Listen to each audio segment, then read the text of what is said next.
아직은 작은 기업이라서 모르고 지나칠 수도 있지만 결코 놓쳐서는 안 되는 기업의 숨은 가치를 알려드리는 시간, 가치를 판매하는 소중한 기업을 소개하는 가판대 시간입니다. 코로나19의 최대 직격탄을 맞은 분들은 자영업자분들이겠죠. 이런 자영업자와 또 줄어든 일자리로 창업에 뛰어든 창업자, 이 모두의 상생을 위해 실패 없는 외식 창업 길잡이를 자청한 분이 계십니다.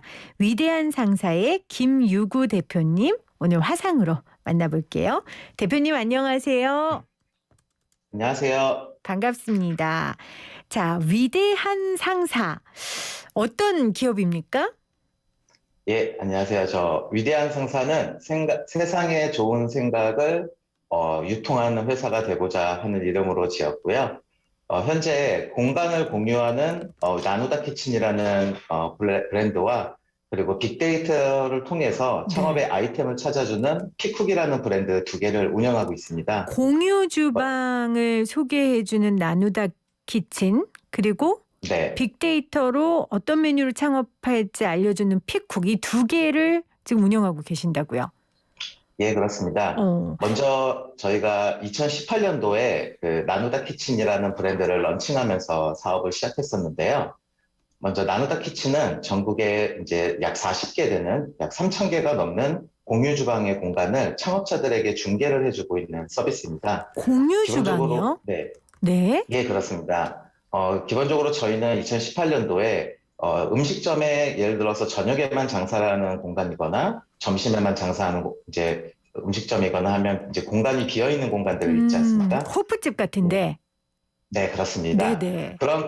그런 공간들을 이제 창업자들이 맨 처음 운영하실 때 실제로 임대료는 24시간을 다 내지만 실제 본인들이 운영하는 시간은 하루에 8시간, 6시간만 있기 때문에 그러한 공간들을 필요로 하는 사용자들에게 연결해주면 어떨까로 시작했었던 서비스였었고요. 네. 예, 그런데 이제 코로나 이후에는 그 실제로는 이제 운영 시간 자체가 줄어들기 시작하면서 그러한 공간들을 오히려 한 공간에서 여러 창업자들이 주방을 여러 개로 나누어서 한 공간에서 다수의 창업자들이 운영할 수 있는 배달 또는 식당형 공유 주방으로 만들어서 그러한 공간에서 창업자들이 운영할 수 있게 만드는 공유 주방들, 그리고 그 공유 주방에서 창업자들을 연결해주는 플랫폼 사업으로 전환을 해서 저희가 지금 현재 사업을 운영을 하고 있습니다. 사실 저는 코로나19 때문에 위대한 상사도 좀 힘들어졌겠다. 왜냐하면 창업하시는 분들이 많지 네네. 않다고 생각하니까요. 그런데 오히려 이 위기를 네. 또 다른 형태의 사업을 만드는 기회로 삼으신 거군요. 네, 그렇습니다. 그러니까 코로나19로 배달업체들이 많아지니까 배달업체는 네. 주방만 있으면 되니까 공유 주방을 네. 활용해서 새로운 창업을 네. 배달업체들이 많이 하게 된 거군요. 배달 식당들이. 네, 그렇습니다. 정말 이 시대에 딱 맞는 일인데 픽쿡은요. 이게 빅데이터로 어느 지역에서 어떤 메뉴를 창업해야 할지 추천하는 브랜드라고 하셨는데 좀 더 자세히 네네. 설명해 주신다면요. 네, 실제로 소상공인, 특히 자본이 없는 개인 창업자분들 같은 경우에는 실제 창업을 하실 때 본인들께서 창업하시려고 하는 그 장소에서 실제 그 상권이 어떻게 움직이는지를 하나의 개인분들이 그 주변에 있는 데이터나 상권에 대한 정보를 습득하시기가 굉장히 어렵습니다. 쉽지 않죠. 그렇습니다. 뭐 사실 발품을 판다고 해도 그 주변에 있는 가게들이 어떤 가게가 있는지 정도는 눈으로 확인하실 수 있지만 그 주변에서 그 계시는 소비자분들이 어떤 음식을 뭐 주문해서 먹는지, 방문해서 어떤 음식들을 실제 소비를 하시는지, 또 그게 뭐 지난 1년간 몇 개월간 어떻게 트렌드가 변했는지, 또 시간대로 어떻게 변화하고 있는지, 어떤 비용이 드는지, 이런 자세한 정보들의 데이터를 사실 습득하는 건 쉽지 않고, 그럼요. 또 그렇지만 또 창업을 할 때는 상당한 초기 비용이 들고 실제 음흠. 그러한 수익을 회수하는 데는 또 상당한 기간이 들지 않습니까? 그런데 이제 개인 창업자분들 같은 경우는 실제 대부분이 생계형 창업자이기 때문에 실제 창업을 한 다음에 만약에 그것이 실패로 돌아갔을 경우에는 사실 돌이킬 수 없는 큰 개인 또 사회적 비용이 들 수밖에 없거든요. 그래서 픽쿡 서비스는 본인께서 창업을 하신다고 했을 때 거기서 가장 실패할 확률이 적은 메뉴, 또 그 메뉴 카테고리를 저희가 추천을 해드리고, 네. 또 거기서 창업하실 때 단순히 거기서 가장 잘 되는 메뉴를 소개를 드리는 것이 아니라 창업하시려고 하는 창업자분들께 그 본인께서 갖고 계시는 어떻게 생각하면 조건들, 또 본인의 예를 들어서 경력이라든가 갖고 계신 자본금의 어떤 규모라든가 그거에 비례했을 때 가장 지속 가능할 수 있는 메뉴들을 저희들이 찾아서 알려드리는 서비스가 픽쿡입니다. 네. 아니 때마침 제가 어제 그 네. 아이디어 불패의 법칙의 저자 알페르토 사보이아의 인터뷰를 읽었거든요. 근데 그분이 네네. 그런 얘기를 하더라고요. 그 사업을 하기 네. 전에 테스트 과정을 꼭 거쳐라. 테스트 과정에서 네. 필요한 것은 상상력이 아니라 현실 감각이고, 근데 이분이 네. 주장한 개념이 프리포타이핑인데 특정 네. 서비스나 제품 공간을 만들기 전에 이게 시장에서 원하는 게 맞는지를 꼭 확인하는 소비자 그렇습니다. 테스트를 해야 된다 했는데 이제 그 소비자 테스트를 지금 픽쿡이 해주시는 거예요. 그렇죠? 그렇습니다. 네. 그 스타트업에는 사실 가장 중요한 개념 중에 하나가 MVP라고 하는 단계가 있습니다. 이게 미니멈 밸류어블 프로덕트라고 해서 제품으로서 가장 최소한의 밸류만 가지고 먼저 시장에서 테스트를 하는 개념인데요. 이제 사실 저희가 음식점 창업자분들의 뛰어드신 분들은 물론 본인들께서 창업을 하실 수 있는 그런 어떤 교육을 받으셨거나 자본을 갖고 계시거나 또는 그런 이제 신념을 갖고 계신 분들도 많지만 실제로 음식점 창업하시는 대부분의 소상공인 분들께서는 본인 가족들의 생계를 위해서 창업하셔야 되는 분들이 훨씬 더 다수시잖아요. 그렇죠. 근데 그런 분들께서 실제 창업을 하실 때 대부분 막대한 어떤 금융 비용 또는 자기의 어떤 초기 비용을 내고 창업을 하셨는데 실제 현재 지금 창업 시장 구조가 실패를 하기 굉장히 쉬울 뿐더러 실패를 했을 때 돌이키기 굉장히 어렵단 말이죠. 근데 공유 주방이라고 하는 장치는 뭐냐면 우선 기본적으로 처음에 들어갔을 때 초기 비용도 실패했을 때 돌이킬 수 있을 정도의 초기 비용을 공간적인 측면에서 마련해 준다는 것과 픽쿡은 적어도 그 주변에 있는 소비자들이 어느 정도 이런 부분에서 소비를 한다라고 하는 지도와 어떤 가이드를 알려주는 데이터라고 보시면 될 것 같거든요. 네네. 그래서 최소한의 MVP로 우선 자기 창업을 시도하고, 내가 창업에 있어서 이 정도의 어떻게 생각하면 내가 맞는구나, 이 정도 제품을 내가 만들 수 있구나, 라고 하는 창을 한번 볼 수 있는 그런 서비스로 저희의 제품을 이해해 주시면 좀 좋을 것 같습니다. 그러니까 지식과 자본이 있어도 테스트해보는 경험이 반드시 필요하다라는 말씀이세요. 얘기를 듣다 보니까 오징어 게임의 이정재 씨와 기생충의 송강호 씨가 창업을 하기 전에 이런 과정을 거쳤으면 그렇게 실패하지 않았을 텐데라는 그런 아쉬움이 생깁니다. 자, 오늘은 나누다 키친과 픽쿡을 함께하고 있는 위대한 상사의 김유구 대표와 함께 가판대 함께하고 있는데 나누다 키친에서 그 공유 주방 예를 좀 들어주시겠어요? 청취자분들 위해서. 예, 알겠습니다. 사실 이제 공유 주방이 시작되게 이제 시장 자체가 만들어진 것은 이제 2018년도부터 본격적으로 만들어졌는데요. 사실 배달 시장의 확장과 사실 무관하지 않습니다. 기본적으로 저희가 생각하고 있는 음식점이라고 하면 주방이 있고 음식점에서 이제 방문하셔서 이제 식사를 하시는 홀로 이렇게 이루어져 있는데, 실제로 이제 배달 시장이 커지기 시작하니까 저희가 보통 생각하면은 이제 방문하셔서 테이블에 이렇게 앉아 계시면 저희가 주문을 받지 않습니까? 네. 그러면 이제 홀에서 앉아서 이제 주문하신 분들이 앉아서 기다리시고 예를 들어서 50명이 앉아서 테이블에 앉아 계시면 50명의 식사분을 만들 수 있는 주방이면 되잖아요. 그렇죠. 근데 이제 배달 시장 같은 경우는 식사 시간이 되면 갑자기 100명, 200명의 사람들이 한꺼번에 주문이 들어온단 말이에요. 그럼 주방도 그만큼 커져야 되겠죠. 네네.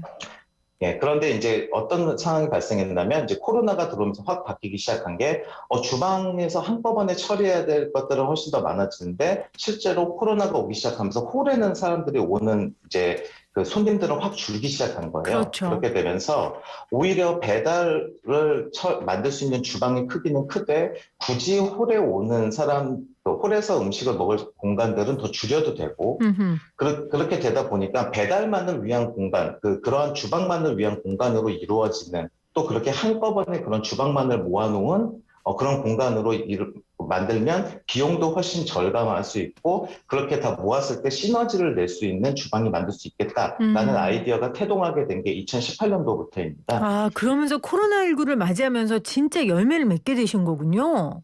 그렇습니다. 그러면서 전국에 거의 지금 현재 100개가 넘는 기업, 약 10,000개 정도 되는 공유 주방들이 한꺼번에 폭발적으로 지금 현재 만들어졌고요. 네. 네, 그렇습니다. 그래서 현재 보통의 공유 주방이라고 하면 한 100평, 150평 되는 건물에, 공간에 약 20개에서 막 25개 정도 되는 주방들이 만들어져 있고, 음흠. 거기에 이제 창업자들이 모여서 각각 이제 그 메뉴들 하나 또는 2개 정도 되는 메뉴들을 거기서 계속해서 만들어 가면서 음. 배달만을 위한 것들을 계속 이제 조리를 하고 있고요. 그 그래서 이제 배달을 지금 하고, 예. 네네. 지역도 핫한 지역도 많네요. 뭐 강남 역세권, 예술의 전당 네. 이쪽 이런 데도 이렇게 공유 주방을 내놓는 점포주가 있나 봐요. 네, 그렇습니다. 그 뭐 강남이나 이렇게 배달을 시키면 그러한 역세권들도 물론이고, 실제로 최근 같은 경우는 1인 가구들이 많아지다 보니까 오히려 주거 지역 아. 중심에서도 이제 공유 주방들이 각각 그 성격에 따라서 만들어지고 있고, 심지어 배달이 아닌 제조를 위한 공유 주방들도 최근에는 만들어지고 아, 있어요. 뭐 쿠키 만들어 팔고 요즘 그런 거 많잖아요. 네, 그렇습니다. 그럼 점포주분들도 이 방송 들으시면서 나도 좀 주방 공유하고 싶다, 이익을 좀 얻고 싶다 하는 네. 분들을 위해서 좀 점포주에겐 어떤 이익이 있습니까?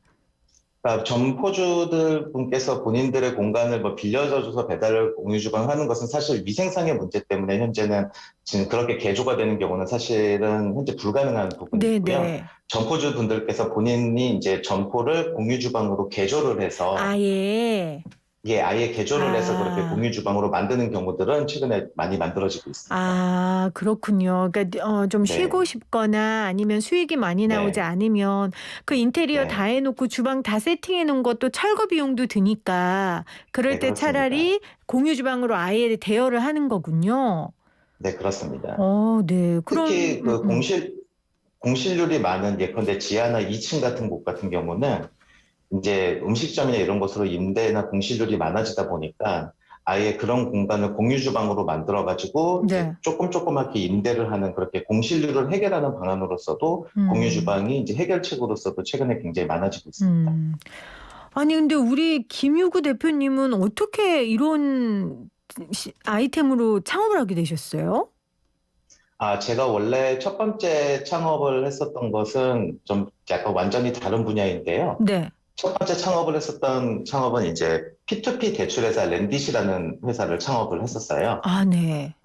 근데 거기도 첫 번째 회사는 P2P, 네, P2P네요. 이것도 어떻게 보면 P2P 아니에요? 네, 그렇습니다. 제가 항상 이제 사업을 하려고 하는 목적 중에 하나가 무언가 시장에 비효율이 있으면 그 음.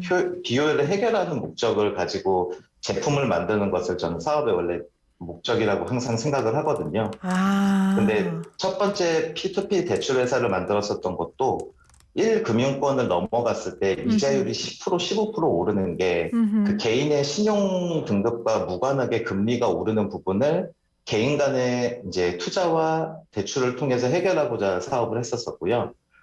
이번에 공유 주방 같은 경우도 이제 개인들이 창업을 하는 데 있어서 개인이 갖고 있는 리스크, 사업이 갖고 있는 리스크에 비해서 비용에 비해서 너무 큰 리스크가 있는데 이것을 공간의 효율화라는 부분으로 한번 해결해 보고 싶다라는 생각으로 이 사업에 한번 뛰어들어봤습니다.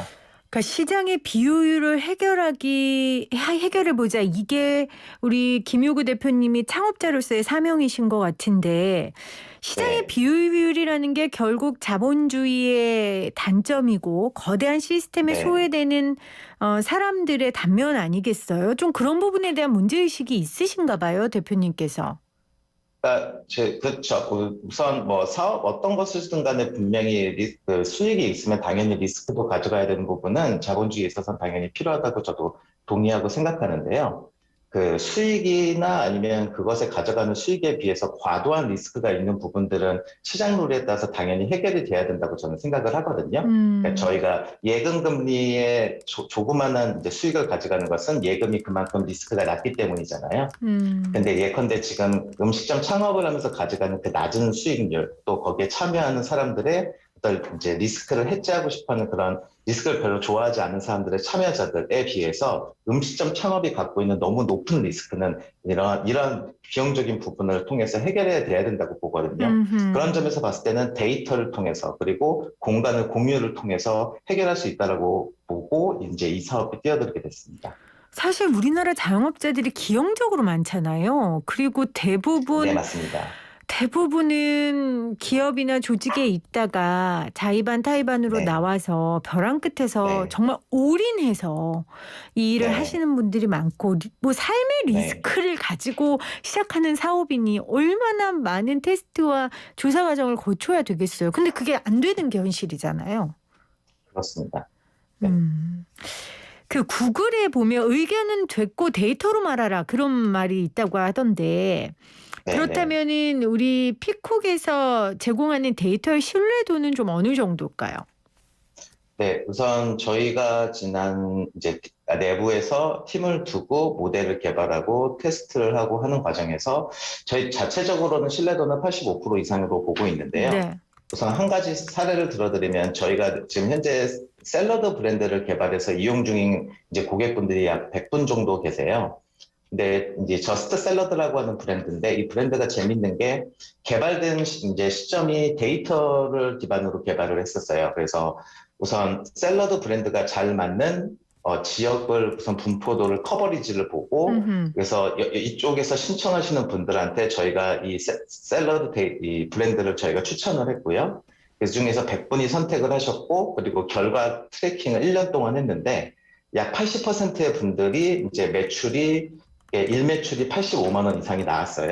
이 말은 아. 뭐냐면 저희가 여기서는 샐러드가 잘 될 것이라고 봤고 보통의 평균적인 원가 이제 단가 그러니까 그 주문하시는 게 약 11,000원 이상 주문하실 것이다. 음흠. 이러한 그 메뉴를 아마 좋아하실 것이다. 이 정도 주문하실 것이다라고 예측을 하고 개발한 브랜드를 100분이 선택하셨고 약 1년 정도 트래킹을 한 결과 저희 예측대로 약 85% 정도 80만 원 이상의 매출이 결과가 나왔거든요. 그래서 음. 데이터 신뢰도는 적어도 이러한 저희가 예상해서 한 테스트 결과까지 봤을 때 85% 이상은 데이터 신뢰도를 가져갈 수 있다라고 보고 있는데 이제 자만하면 절대로 안 되는 게 뭐냐면 정말 저희 이제 원래 외식 트렌드가 굉장히 빠르잖아요. 그렇죠.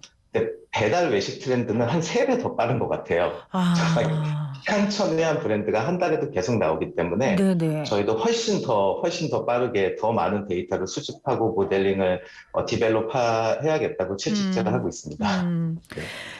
이 방송 듣는 분들 중에 이제 피콕을 이용하면 좋겠지만 이제 그것조차도 좀 네. 여의치 않은 분들에게 몇 가지 네. 기준만 주시면 좋을 것 같아요. 물론 사업에 따라 다르겠지만 예를 들어 자영업을 할 네. 때 요러한 건 좀 보셔라. 어떤 걸 좀 네네네. 꼽아주시겠어요? 굉장히 심오한 질문입니다만 너무 제가 광범위하죠? 네. 네, 창업하실 때 그러니까 성공하시는 분들은 정말 다양한 분들을 많이 봤기 때문에 제가 감히 창업할 때 이래하셔야 된다라고 말씀드린 것은 좀 너무 거만한 대답이실 것 같지만 꼭 실패하신 분들의 공통점을 하나 본 것은 본인 사업에 대해서 확실히 관심이 없거나 아니면 직접적으로 공부하시지 않으신 분들은 거의 100% 실패하셨던 것 같아요. 음.